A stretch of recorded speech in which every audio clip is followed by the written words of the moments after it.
NCERT कक्षा 9 प्रश्नावली 2.1 का क्वेश्चन 1 है। क्वेश्चन है निम्नलिखित व्यंजकों में कौन कौन एक चर में बहुपद हैं और कौन कौन नहीं है, कारण के साथ उत्तर दीजिए। इसका पहला क्वेश्चन है 4x² - 3x + 7। इसको हमें बताना है कि ये एक चर में बहुपद है या नहीं है, कारण के साथ देना है इसका आंसर। तो देखते हैं इसे हम। देखिए, एक चर का मतलब होता है कि अगर मान लीजिए कि अल्फ़ाबेटिकल ABCD में का ए या बी या सी, अगर ए हो तो एक चर में, ए और बी दोनों हो तो दो चर में। यहाँ देखिए ABCD में का सिर्फ एक्स है, ओनली एक्स, इसलिए ये एक चर में बहुपद है। यहाँ पे लिखेंगे यह एक चर में बहुपद है। क्यों है? क्योंकि यहाँ पे ओनली एक्स है, इस बहुपद में ओनली एक्स है, इसलिए यह एक चर में बहुपद है। और यहाँ पे देखिए, यहाँ पे लिखेंगे एक्स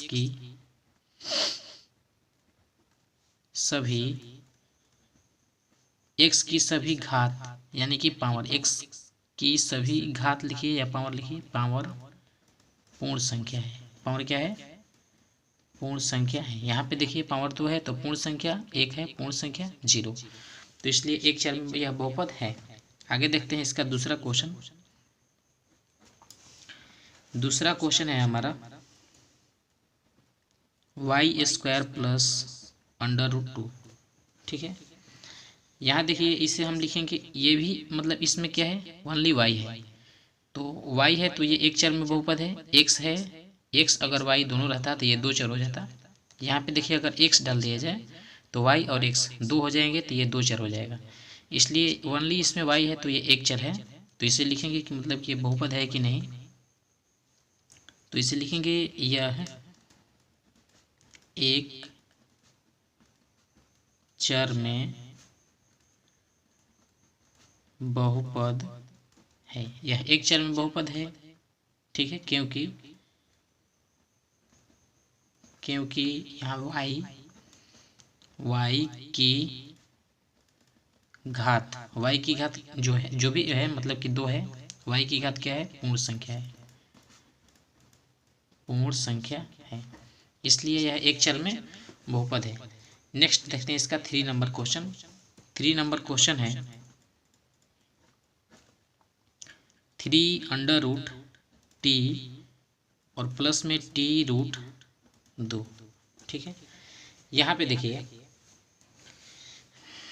यहाँ ये एक चर में है, ठीक है, इसे लिखेंगे यह एक चर में है। क्यों एक चर में है? क्योंकि अल्फ़ाबेटिकल ओनली टी है। अगर एस भी रहता तो एस और टी दो चर हो जाता, लेकिन ओनली इसमें टी है तो यह एक चर में, मतलब कि यह एक चर में है। ठीक है, यह बहुपद है लेकिन एक चर में है। यहाँ पे लिखेंगे क्योंकि एक चर में है लेकिन बहुपद नहीं है, लिखेंगे बहुपद नहीं है, क्योंकि टी है ना, टी की घात, इसे बढ़ा लेते हैं, टी की घात पूर्ण संख्या नहीं है। टी की घात जो है पूर्ण संख्या नहीं है। जैसे कि मान लीजिए कि यहाँ पे दिया है टी और √t है, तो यहाँ पे t जो है √t, यानी कि t यहाँ पे लिख सकते हैं 3 और t के पावर √ है, इसका मतलब कि पावर है 1/2। पूर्ण संख्या नहीं, 1/2 जो है पूर्ण संख्या नहीं है, यह क्या है? परिमेय संख्या है। इस चीज़ को हमें समझना है। आगे देखेंगे हम नेक्स्ट क्वेश्चन 4 नंबर। 4 क्वेश्चन है y + 2/y। ठीक है, अब देखिए ये भी एक चर में है। अगर हम मान लीजिए कि इसे थोड़ा सा हल करें तो ये हो जाएगा हमारा y + 2, y को जब ऊपर करेंगे तो y इन्वर्स हो जाएगा, यानी कि y के पावर -1। तो इसे हम लिख सकते हैं ऐसे, लिखेंगे यह एक चर में है। ठीक है, लिखेंगे यह एक चर में है लेकिन बहुपद नहीं है। ये क्या है? बहुपद नहीं है। क्यों नहीं है? तो लिखेंगे क्योंकि यहाँ पे y की घात यानी कि पावर, y की घात यानी कि पावर क्या है? पूर्ण संख्या नहीं है। y की घात पूर्ण संख्या नहीं है क्योंकि ये मतलब कि माइनस में है ना, तो ये पूर्णांक इसे समझिए या ऋणात्मक संख्या है, पूर्ण संख्या नहीं है, इसलिए हम मतलब कि बहुपद नहीं है, लेकिन ये एक चर में है। नेक्स्ट देखेंगे हम 5 नंबर, इसका लास्ट है। 5 नंबर में दिया है x के पावर 10 प्लस y के पावर 3 प्लस t के पावर 50। ठीक है, अब देखिए इसे हम मतलब कि ये कितना है, अल्फ़ाबेटिकल लेटर जो है एक्स वाई जेड यानी कि 3 है, तो इसे लिखेंगे 3 चर में बहुपद है, यह है। ठीक है, यह 3 चर में बहुपद है, यह 3 चर में बहुपद है। और यहाँ पर हम लिखेंगे इसको, अब लिखिए यहाँ पे क्योंकि बहुपद की घात यानी कि बहुपद की घात, सभी घात, यहाँ पे 10 है, 3 है, 50, बहुपद की घात पूर्ण संख्या है। इस तरीके से आपको ये प्रश्न 1 का सारा वीडियो सॉल्यूशन हो गया। आपको ये वीडियो कैसे लगी आप हमें कमेंट में ज़रूर बताएं। वीडियो देखने के लिए धन्यवाद। अगर चैनल पर नए होंगे तो सब्सक्राइब जरूर कर लेना। तो देखेंगे हम नेक्स्ट क्वेश्चन, दूसरा नंबर। चलिए तो नेक्स्ट क्वेश्चन देखते हैं। देखिए नेक्स्ट क्वेश्चन है प्रश्न 2, निम्नलिखित में से प्रत्येक में एक्स स्क्वायर का गुणांक लिखिए। अब देखिए एक्स स्क्वायर का गुणांक का मतलब कि जिसका गुणांक पूछेगा उसमें हमें बताना है कि किस संख्या से गुना है, वही उस संख्या का गुणांक होता है। ठीक है, तो यहाँ हमें एक्स स्क्वायर का गुणांक देखना है, तो हमें सबसे पहले जो भी बहुपद दिया रहेगा उसमें देखना है कि एक्स स्क्वायर जो भी है उसमें क्या से गुना है। देखिए एक्स स्क्वायर में यहाँ किसी भी संख्या से गुना नहीं है। ठीक है, मान लीजिए यहाँ पर हम एक्सप्लेन कर रहे हैं थोड़ा सा, जैसे 3x स्क्वायर दिया रहेगा, तो अब देखिए एक्स स्क्वायर में क्या से गुना है? 3, तो ये एक्स स्क्वायर का गुणांक हो गया 3। मान लीजिए कि -4x स्क्वायर है, तो एक्स स्क्वायर का गुणांक क्या है? -4 है। ठीक है, जिसे मान लीजिए कि 3/2 एक्स स्क्वायर, एक्स स्क्वायर का गुणांक जो है क्या है? -3/2 है। मतलब यहाँ पे कुछ भी दिया रहेगा 5x या कुछ भी, उससे मतलब नहीं है, हमें मतलब है एक्स स्क्वायर। तो एक्स स्क्वायर का जो गुणांक है कितना है? -3/2। जिसे मान लीजिए कि एक और यहाँ पे बता देते हैं, जैसे √5x स्क्वायर है। ठीक है, तो यहाँ पे हमें, और यहाँ पे चलिए हम t लिख देते हैं। एक्स स्क्वायर का गुणांक क्या है? यहाँ पे 2x लिख दीजिए, एक्स स्क्वायर का, यानी कि एक्स स्क्वायर का गुणांक हमें बताना है। एक्स स्क्वायर का गुणांक क्या है? √5, यही है एक्स स्क्वायर का आपका गुणांक। उम्मीद करता हूँ कि आप समझ गए होंगे। जिससे मान लीजिए कि √2 और यहाँ पे x³ दे देगा, कुछ पूछेगा कि x³ का गुणांक क्या है, तो √2 बोलिएगा। मतलब जिसका गुणांक पूछेगा उसके आगे वाला संख्या जो भी है वो गुणांक होता है। तो यहाँ पे एक्स स्क्वायर का गुणांक यहाँ पे लिखेंगे, एक्स स्क्वायर का गुणांक, एक्स स्क्वायर का गुणांक क्या है? +1 है। ये आपका आंसर हो गया। देखेंगे नेक्स्ट क्वेश्चन, दूसरा वाला, सेकेंड क्वेश्चन है हमारा।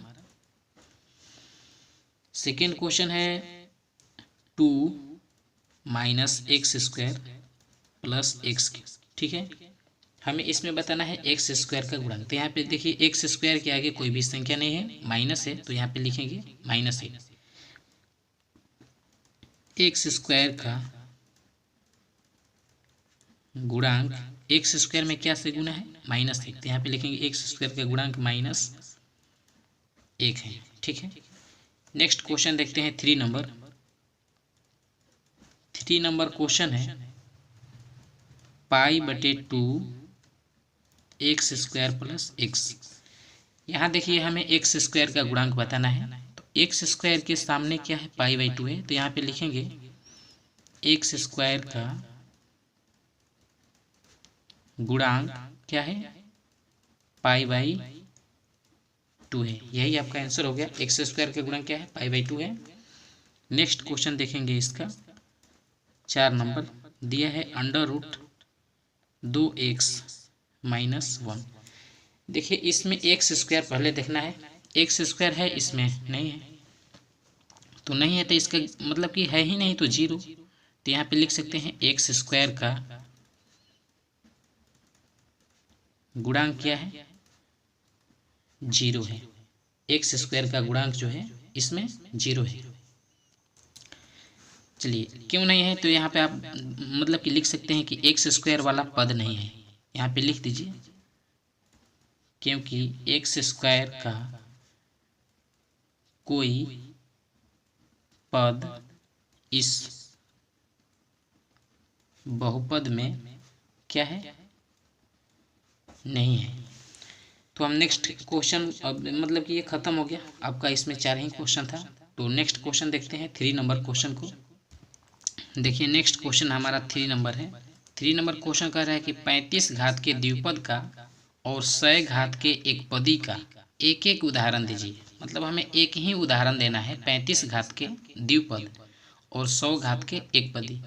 देखिए हम इसका एक एक नहीं, हम आपको 10-10 उदाहरण बताएंगे, ध्यान से समझ लीजिएगा। यहाँ पे कह रहा है कि 35 घात होना चाहिए और द्विपद, द्विपद का मतलब 2 पद होना चाहिए उसमें। तो 2 पद जैसे मान लीजिए कि x और प्लस y कर दीजिए आप, ठीक है, और इसमें किसी के पावर 35 कर दीजिए, 35, ठीक है। ये हो गया आपका एग्जाम्पल 1। और यहाँ पे कह रहा है 100 घात के एक पदी, आप कोई भी पद एक लिख लीजिए, जैसे मान लीजिए x और इसके पावर डाल दीजिए 100, ठीक है। इसका भी एग्जाम्पल 1 ये आपका हो गया आंसर, ठीक है। लेकिन हम आपको और समझा रहे हैं, जैसे मान लीजिए कि हम यहाँ पे लिख लिए हैं x + y और y के पावर डाल दिए हैं 35, ये भी हो गया 35 घात के द्विपद। द्विपद है लेकिन घात क्या है, 35 है। आप यहाँ पे ये भी लिख सकते हैं 3x के पावर 35 और प्लस में y, ये भी हो गया आपका। और यहाँ पे मतलब किसी भी तरीके से आप लिख सकते हैं, जैसे 4s के पावर 35, ये भी आपका हो गया। और यहाँ पे y डाल दीजिए, s और y हो गया। ये आप लिख सकते हैं 2y के पावर 35 और -z², ये भी हो गया 35, क्योंकि द्विपद है लेकिन घात कितना है इसमें, बहुपद का 35। जो अधिकतम घात होता है उसी को काउंट करते हैं। उम्मीद करता हूँ कि आप इस चीज़ को समझ गए होंगे। ये आप और ले सकते हैं, इसमें y और y के पावर यहाँ पे डाल दीजिए 35, या z के पावर 35 + y, ये भी हो गया आपका। इस तरीके से आप कुछ भी लगा सकते हैं। यहाँ पर आप अंक भी डाल सकते हैं, 5, यहाँ पे 9, कुछ भी मतलब डाल दीजिएगा, ये आपका सही है सब। मतलब 35 घात के यहाँ पे द्विपद है सब, और सभी में 35 घात हैं। तो इस तरीके से आपका एग्जाम्पल कंप्लीट होता है। और यहाँ पे देखिए 100 घात जो है इसको एक ही पद रहना है, लेकिन पावर क्या रखना है, 100। यहाँ पे कह रहा है कि 100 घात के एक पदी, तो घात क्या है इसका, 100 हो गया, लेकिन पद एक ही है। यहाँ पर आप डाल सकते हैं y के पावर भी 100 लिख सकते हैं, 2x के पावर भी डाल सकते हैं 100, ये भी आपका हो गया एग्जाम्पल। यहाँ पे 3y के पावर भी 100 लिख सकते हैं। बस कुछ भी होना चाहिए, एक ही होना चाहिए अल्फ़ाबेटिकल लेटर, और उसके पावर क्या होना चाहिए, 100, एक ही होना चाहिए, क्योंकि एक रहेगा तो एक पदी होगा, और घात क्या रखना चाहिए आपको, 100 रखना है। यहाँ पे आप ये भी डाल सकते हैं 9/2 y के पावर 100, ये भी हो गया। यहाँ आप डाल सकते हैं π/3 x के पावर 100, ये भी आपका एग्जाम्पल हो गया। यहाँ पर आप ये भी डाल सकते हैं 0.9 x के पावर 100। इस तरीके से आपका हो गया। उम्मीद करता हूँ कि आप इस वीडियो को समझ गए होंगे। अगर वीडियो अच्छा लगे तो लाइक और चैनल को सब्सक्राइब जरूर कर लेना। धन्यवाद वीडियो देखने के लिए।